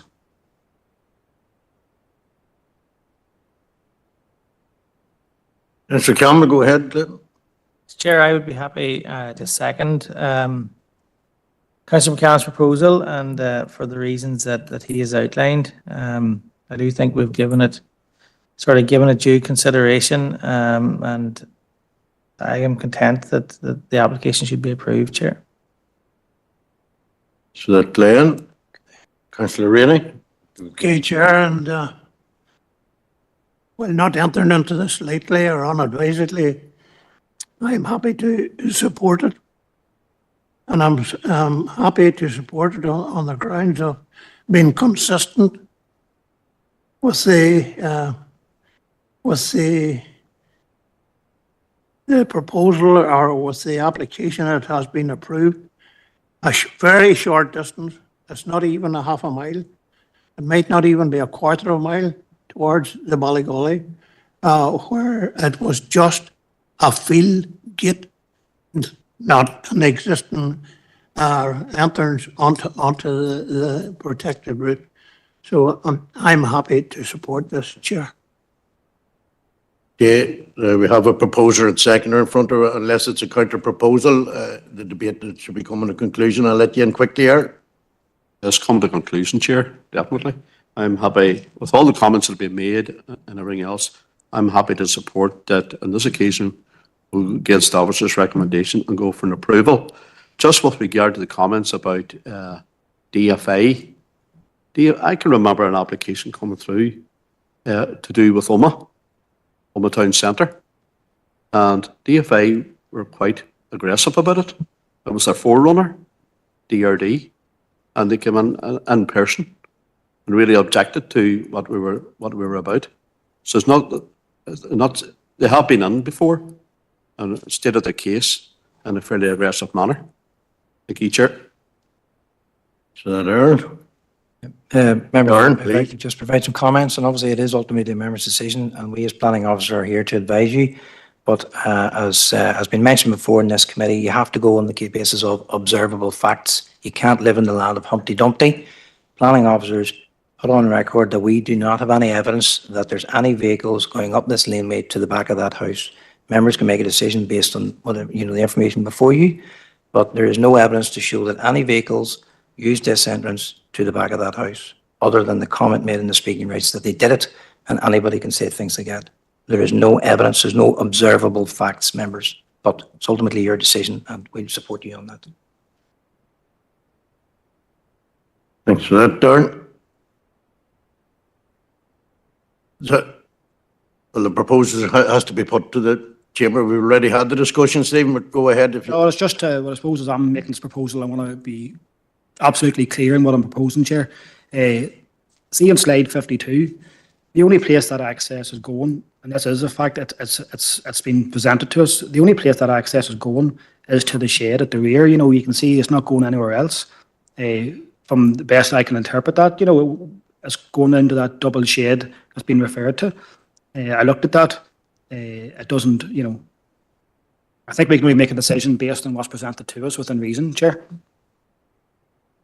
And I need to respond to that, sorry, if you don't mind, Chair. So Just, if you don't mind, just that laneway serves you can see in the slide 45 or any of those slides, so the laneway is a straight lane, it runs up, and there's clearly a gate there with 2 posts that allows access into those fields. So you cannot assume that that laneway only serves the house, members. And if you're adopting that position, I'd be clear and say it adopts both, allows both.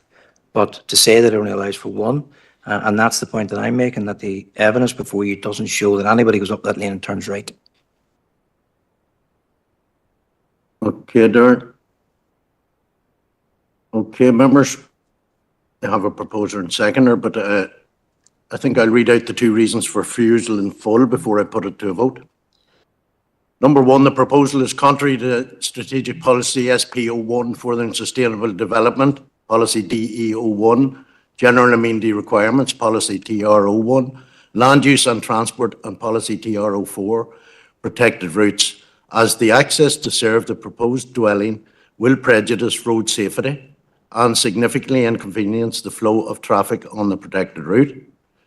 Refusal reason 2, the proposal is contrary to Strategic Policy SP01, Furthering Sustainable Development, Policy DE01, General Amenity Requirements, Policy TR01, Land Use and Transport, and Policy TR04, Protected Routes, as the access to serve the proposed dwelling will compromise the free flow and the safe movement of traffic onto the protected route by way of intensification. Just to be clear, members. So I have a proposal from Councillor McCann and seconded by Councillor Campbell that we go against the officer's proposal. All agreed? No. Okay, we'll have to take a wee vote, members, I believe.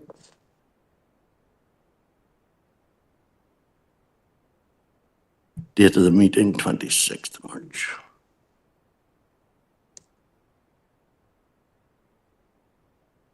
Councillor Campbell, for or against? If you could just shout without the microphone, because I can't do both, obviously. For.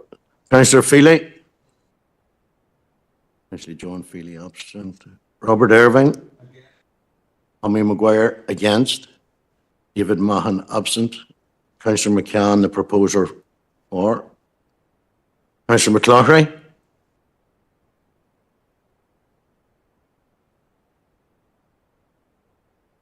Bernard McGrath? Bernard? For. Thomas O'Reilly? Councillor O'Reilly? Councillor Rainey, already stated support. Alan, for. Councillor Robinson? And Councillor Thompson already stated support. Okay, members. 1, 2, 3, 4, 5, 6, 7, 8 for, and 3 against. To go against the officer's recommendation. Darren? Okay, members, so the recommendation was to refuse planning permission. Members have decided to go contrary to the officer's recommendation and grant planning permission for the application. It's an outline application, members, so again, if I could ask for the power to attach conditions is delegated back to officers. We look at appropriate conditions in relation to the site, so it'll be the height of the house, the location, and retention of landscaping, road safety, etc. So standard conditions will be applied if members are agreeable to that. Yeah, okay. Okay, Darren. Okay, members, moving on. And now we move on to agenda item 6 from the previous, and that's yourself, Sinead, please. Thank you, Chair. So the next paper on the agenda then is paper C. So this is our planning decisions issued in February 2025. So the list of planning decisions that have been decided and issued are attached to the paper. We had 87 planning decisions issued, and they are set out at Appendix 1. And then a summary of the approvals are also set out then in Table 1 within the paper. And the recommendation of the report is that the Council notes the report on the planning decisions issued in February 25. Okay, members, propose Councillor Robinson, seconder Councillor Thompson. All agreed, members? Agreed. Moving on, item 7 then, and that's yourself, Sinead, again, please. Thank you, Chair. So the purpose of this report then is to provide members with an update on 2 planning appeal decisions that were issued by the Planning Appeals Commission during February 2025. So members, you'll note in the report there the detail of the appeals are set out and summarised. The first appeal that we've set out there related to a tourism scheme with glamping pods and ancillary facilities. And members will note the decision in that appeal was that the appeal was dismissed. And then the second of the appeals relates to an appeal against an enforcement notice, which was dated 11th of June 2021, which cited the authorised erection of 2 buildings and associated underground slurry tanks used for pig rearing, along with hardcore area, all without the necessary planning permission. And members will note that the decision in that particular appeal was that the enforcement notice was upheld with minor amendments, and those are set out in the report. So the recommendation is that the Council notes the update on planning appeal decisions in February 25. Okay, members, could a proposer to note? Go on. Councillor O'Reilly, bear with me. Tom? Here, thank you. Before I propose the noting of the report, can I just ask a little bit on it? There we have September, October, November, December, January, February, and we seem to be sitting there or thereabouts 200, slightly over. Is that an indication that month on month we're not getting an awful lot closed off, or is it that we're getting more and more coming on, and that it seems kind of strange that we're sitting at a fairly even sort of figure? Sorry, Councillor, that's the previous one that's already been noted. Is it? We're on item 7 there now. But go on ahead and make your point. And that is the point, Chair. So I'm looking to sort of try and find out, why we're sitting at the sort of a balance there all the time. It just seems kind of unusual. It's on the plan of decisions, is it? Can I just, Or does it jump forward? can I just check, Councillor, are you referring to the decisions issued or the enforcement update? And I apologise then, Chair, if I'm sort of slow in the thing. I'm at item 9. Sorry, we haven't just got there yet, Tom, but we'll take your question then if we can get somebody. Okay, so I'm ahead of schedule then, You're am ahead I? of schedule instead of behind. God, I wasn't behind schedule. Sure, that's all right. One step ahead of us.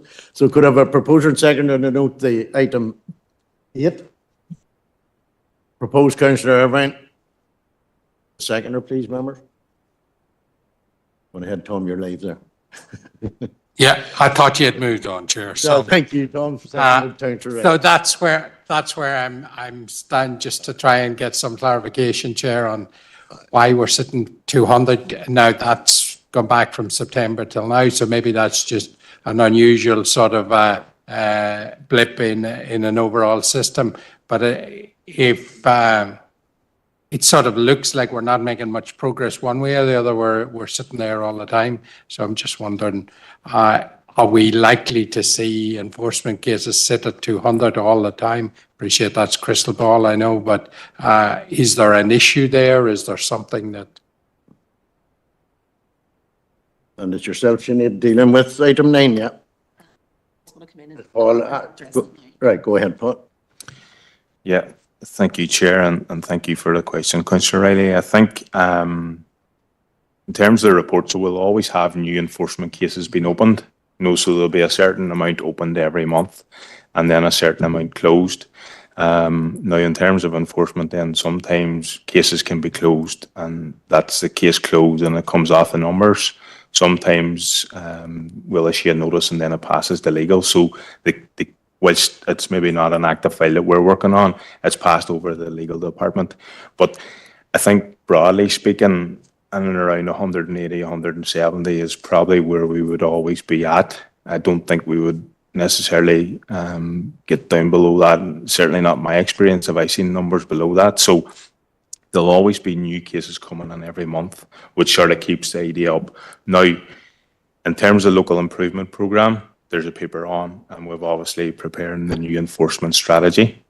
So the idea of the enforcement strategy is that we can then take forward some of these enforcement cases now much quicker and within the sort of local targets that we've set out. So I would hope moving forward that we'll be able to try and get those numbers down and move cases through the system much, much quicker than what they are at the minute. Okay, and Chair, I'm not sure if this can be achieved, but certainly it would be helpful for me in my own mind then to try to have a better understanding of how we're tracking through the system of these cases that, as you say, are legally sort of held one way or the other, that they are separate, that we get some clear indication of what's just come on per month and what is sort of sitting there holding and what is an outstanding. Can I get an understanding of what, and I appreciate some can be more complex than others. So we're talking some of these for years sitting. Yeah, so if the member's content, I think we could look at bringing maybe a report that sets out the numbers under each different stage. So we could have, say, a breakdown of, ones that are opened, ones that are still under investigation, ones that have maybe had a notice issued, maybe working through the appeal, and then ones that's passed over to legal. So that might give a more detailed breakdown of where we're at and then tracking the progress in relation to the stages then. So I propose that on a monthly basis that we have that, Chair. Thank you. And propose a note, Chair? Indeed so. Thank Item you, 9, that Tom, is, Chair. and the seconder, Councillor Feely. Thank you. Members, moving on. Item 10.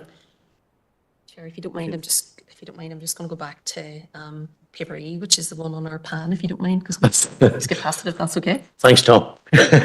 Go ahead. No problem. Thanks, Chair. So, members, this is a report in relation to a PAN notice that we've received. So you'll note in the report that it relates to proposed phased winning and working of hard rock, consisting of deepening of existing permitted quarry from the approved floor level to a quarry floor level, and they've set out their methods of doing that. And the site location is at Mountfield Quarry, in Ishclan Road, Omagh. And we received it on the 4th of February. So just note then that the PAN advises that it proposes to undertake a number of consultation steps, and those are also set out at paragraph 2.1 of the report. And just to note, members, then, that the recommendation is that the council notes the receipt of the proposed PAN notice as outlined in the report. Okay, and that's number 8 on the agenda. So got a proposer and second on a note. Proposed Councillor Robinson, Paul. Seconded Councillor Thompson. Thank you. Members, all agreed? Moving in now we're on 10. Number 10. Thank you, Chair. And members, this is a report really just to update on the planning actions for the period October 24 to December 24, and just to set out, I suppose, the progress of those. And members will note that all of the actions from the committees in that period have all been completed. So the recommendation then of the report is the council notes the planning committee actions from that period, October to December 24. Proposer and seconder to note. Propose Councillor Feely, or do you wish to make a comment, Anthony? No, oh, you want to comment? Go ahead, Anthony. Thanks, Shane. I'll just be brief. I'll just say I'm just disappointed with all the areas that remain in no capacity. Just want to make that note. Okay. Appreciate that. And a seconder to note, Councillor Robinson. Okay, members, moving on. Item 11. And that's yourself, Paul. Thank you. thank you, Chair. So members, agenda item 11, then paper H. So it's just a report on our local improvement programme. So we had our workshop then on the 12th of November, 2024. And the focus of that workshop then was the review of the council's enforcement strategy and various then local targets that we're trying to introduce. So at that then we had presented a paper in December 2024, just in terms of option implementation and just to be clear on what options we were taking forward and what had been agreed at that workshop. And that was agreed by the planning committee at that time. So in terms of phase 3 then, members, the details are set out on all the various options there within Appendix 1. And there, I suppose, a broad summary then, there was 13 options agreed. One option was discounted, and then a further 3 which are under consideration. So in terms of the options set out then, members, that under consideration and agreement. So in terms of development management then, we had discussed introducing potentially a nominal fee for non-material changes. And we had taken that away then to have a discussion with the council's legal advisors just to make sure that we were within our rights to introduce a nominal charge. We've had that discussion with the legal advisors, and the advice has been, you know, because it's a discretionary function, then we can introduce a charge. So officers there have suggested potentially a nominal amount. It's really just to recover administrative costs. £50 for local applications and £100 for major applications.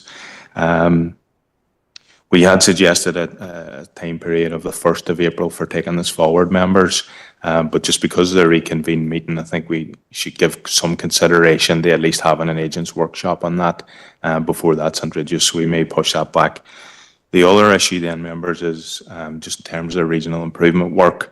And I said on one of the work streams just in terms of financial sustainability. I understand the department is currently considering a consultation on maybe discretionary charging for councils on some of the other applications as well, such as discharge of conditions and other things, other applications that we would generally deal with for free. So really, it's just to inform members of that updated position. I wasn't aware of that at the time we had read the paper, but it's something we might consider now. And members, you know, if you decide that maybe we take a pause on this to see what the consultation brings, and then bring forward charges for each of the applications, that might be a more comprehensive approach. But matter entirely up to yourselves, members. Option 2 and 4, then, members. Those will be dealt with in the council's revised validation checklist. We'll hope to bring that forward then within the April committee, just in terms of that comprehensive approach and other matters. We're currently, we'll discuss this within the LDP steering group as the supplementary planning guidance document. So we're hoping to finalise those. Once those are agreed with yourselves, then those will inform the actual validation requirements. So there's a link between the two members and they have to be joined up. In terms of enforcement then, members, options 5 to 12 and 14 to 16. So they're all included within the updated enforcement strategy, all set out those local targets that we're going to implement. Option 13 then was where the department has parallel enforcement powers. We would expect the department to take enforcement action and not the council. And I suppose in discussion with the legal officers and just our own view at this stage, it may be that we pause that, members, because we can't fetter our discretion on taking enforcement action until we actually have the case before us and are considering that. So we can't express a view on what we're going to do until we actually see the mechanics of the case, so on the specifics. So then option 17 was to investigate what are any options for the council to recover costs during enforcement investigations. And in discussions again with the legal advisor, it's just been said they make a general comment within the enforcement strategy. So where an opportunity does arise as we progress a case, whether that's at the court stage or some other stage, if the opportunity arises, then we'll try to recover our costs. So that's basically it, members. The details are all within the appendices, the updated enforcement strategy. I suppose looking at next steps, if members are content with the enforcement strategy, the intention would be to present that to the April Regeneration and Community Committee, just for approval as well, just given the widening scope of enforcement and the implications.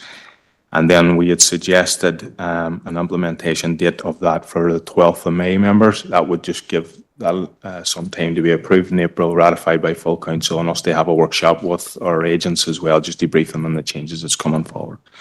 So happy to take questions, Chair, and the recommendation then is that we would agree with the options as outlined within the report and the actual detail of the enforcement strategy. And I should have said, Chair, the enforcement strategy still needs a bit of formatting, members. That's contained within the report. So it will look slightly different, but the actual detail within the actual strategy shouldn't change. And if it does, we'll bring that back for agreement. Thank you, Chair. Thanks for that, Paul. Any comments, members? Okay, so we're happy to agree the approach. Could I have a proposer and seconder, please? Opposed, Councillor Rainey. And Thomas, Councillor Riley. Chair, I'm happy enough to second. Could I just ask Paul, why did he pick the 12th of May as opposed to a start of a month somewhere? And is there any need to go at such pace? Just to give the agents and everybody time to... Yeah, I think there's probably two issues here, members. I think I still want to have a view from yourselves on the charges for non-material changes and whether we'll pause that and wait on the department's consultation. So that's one issue. The second one, really the timeframe's a matter for yourselves, members. We had set that and we have an intention of doing an agents workshop towards the end of April, start of May. So it would fit nicely, give them a couple of weeks then out the back of that then to get prepared for it. And it just give it time as well to be ratified by full council. But if members would prefer that it's later in May or early June, certainly I have no objections to that, only that we'd like to get it up and running and see the improvements as soon as we can. Okay, if you're happy enough that you can get the workshop in and still a bit of time for thing, I was going to propose the end of May and then that would leave us rolling through into June because of full council. So happy enough, Chair, to second as proposed. Thank you. So that's been proposed and seconded to agree the approach. All agreed, members? Okay, so moving on then to item 12. Sorry. Just going back to the charges and non-material changes, is members happy that we just take a slight pause on that then until the department's consultation come out? You happy enough? Yeah. Yeah. Okay. I think we all agreed the approach. We all heard that explanation. Good enough, Paul, clarification. So item 12 then, wastewater treatment works capacity and network capacity update. Paul, yourself, thank you. Yeah, thank you, Chair. And this is an update, members. I suppose an interim update. We normally get these updates in April or May. It's an interim update from NI Water. So the last update we had received was in July 24.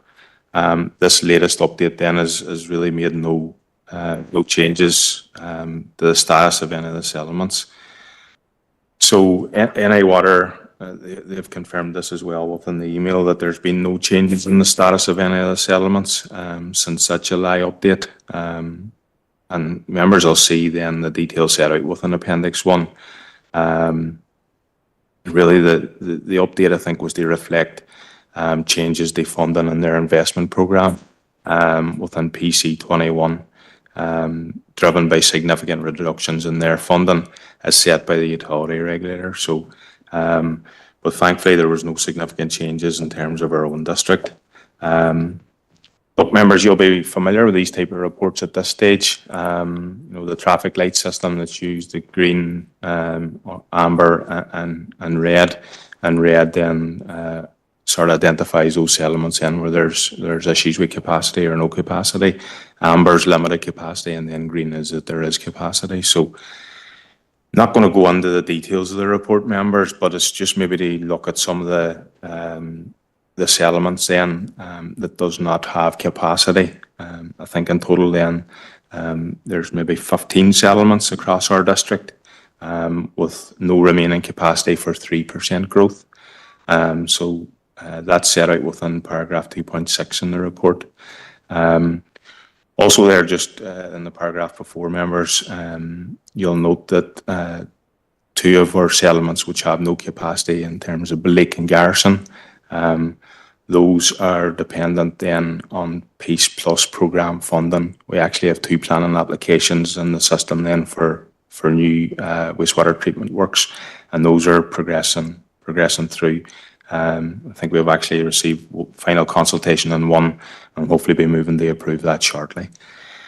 The report then also confirms a number of settlements where there's limited capacity at 10% growth. I think 7 in total, so that's 22 settlements in the district then, members, where there's either no remaining capacity at 3% growth or no capacity at 17% growth. So NI Water, they set out then when they'll consider responding to planning applications with a positive reply. And, you know, that's set out there within paragraph 2.9, members. So that's when developers can demonstrate with calculations that their proposal will be a like-for-like development, that they align with previously approved projects, or that they reduce the sewer load through measures such as storm separation or attenuation. And I know there's some developers have raised issues just with the length of time that it actually takes. They get interventions and solutions when they engage with NI Water and getting data on that. So really the reports for noting, members, and there'll be a further update then provided, I suppose, in April or May time when we get another update from NI Water. Thank you, Chair.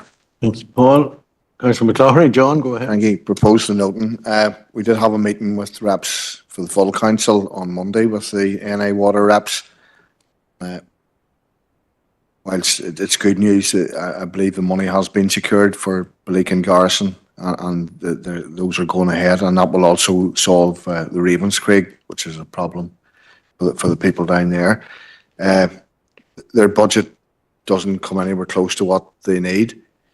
One good point that I checked up on, the upgrade of our water delivery system across our district is almost complete. So at least we can get water to the houses. It's now getting the wastewater away. They did just explain how some of the funding measures may work, but none of them were coming close to meeting any of the requirements. And some of it was just based on the actual contractors stepping up to the mark and paying for the full works, which could be a substantial amount of money, but then they would have to balance that out. And obviously the new homeowners would pay for that. But it was a frank meeting, so I think there should be a PowerPoint which should be delivered to all councillors. It may have been delivered, so it is worth a look at. So thank you. You, John. And Councillor Feely, go ahead. Yeah, thanks. Yeah, just second the note and welcome the funding from Peace Plus for Bleak Garrison treatment plan. It's badly needed. And sorry, I missed the meeting the other day, but I must look at that PowerPoint there. Thank you. Okay, Anthony. Councillor O'Reilly. Tom. Chair, as John has alluded to there, we had the meeting and there was no good news really, bar, as John says, the drinking water and so forth. But as far as waste is concerned, there is no light at the end of the tunnel, literally. Chair, other than if developers want to put in their own systems. And then that leaves us with systems all over the place if we are going to be able to approve further buildings across our council area. And while they may be technically sound systems now and all the rest of it, what does that store up for us in the future if these systems fail to work or whatever the issues may well be, as opposed to connecting in? And that, by implication, then is having a detrimental effect on our ability to maintain our shops and banks and all the rest of it, that if we're not having more people being able to secure their plan and permission to build either their individual houses or their thing. So I suppose I'm making the point that we are going to be first out of no other reason than a lack of funding for proper infrastructure into having, if we pass applications for housing developments, their own systems. which is that then I'm not sure whose responsibility at the end of the day they are to be maintained and all the rest of it. And does that have an implication on what we can pass in the future?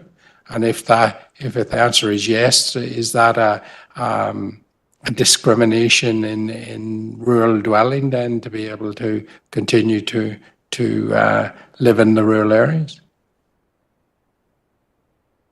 Okay, so you're not really looking an answer to that, Tom. You're just speculating on the problems going forward. I don't think any. Well, if anybody had an answer on it, I'll accept it. I